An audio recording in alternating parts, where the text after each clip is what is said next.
A lot of people will make excuses for the ones that do know there's cruelty in milk, but they'll say, well, Lord Krishna had it, or it's tradition, or please, you have to Abhishek. understand.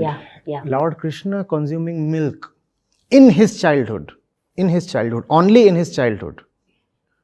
Do you hear or read of him consuming milk after he was grown up? No. First question. Second thing, when you have an avatar, that avatar is constrained by the limits and conditions and conventions of his time and age. So he was born in a, or not really born, brought up in a clan of cow keepers, cattle rearers. That was the profession that entire neighborhood was following, right? Yes. And Balkrishna is just a little baby. He will do what the entire surrounding is doing, and he will wear what everybody else is wearing. So saying that little Krishna used to drink milk is just like saying that little Krishna used to wear the costumes of his time. Just as he is bound to wear the costumes of his time, similarly, as long as he is little, he is bound to follow the customs of his time. We are talking about avatar. We are not talking about Atma or Brahm or Satya here. And all the avatars are definitely limited by the conditions of their time. It is believed that you take birth, Sambhavami Yuge Yuge, you take birth in a particular milieu. And if you are taking birth in a particular milieu, of course you don't expect Krishna to walk around in Western formals. He will wear what they did, his parents and relatives and the entire area, and he'll speak the language that they spoke.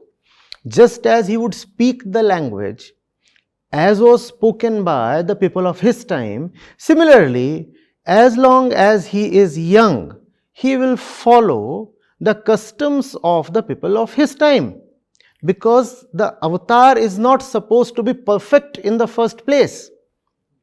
The avatar is not Purna Satya. The avatar is not even supposed to be the perfect truth. Since the avatar is embodied, the avatar has come to be born, so he is supposed to have the bearings, attributes, characteristics of his particular time and age, right? No, that is the reason. Now, does he play the violin?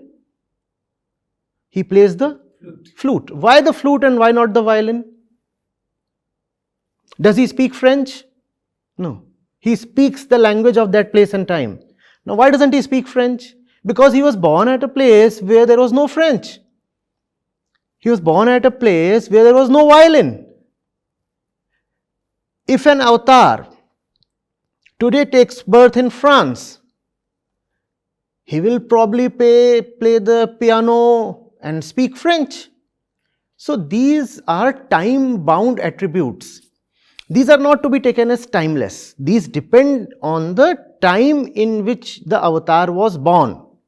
That's the reason why different avatars show different characteristics. Now, truth is one. Then why are the characteristics of the different avatars so much at variance with each other?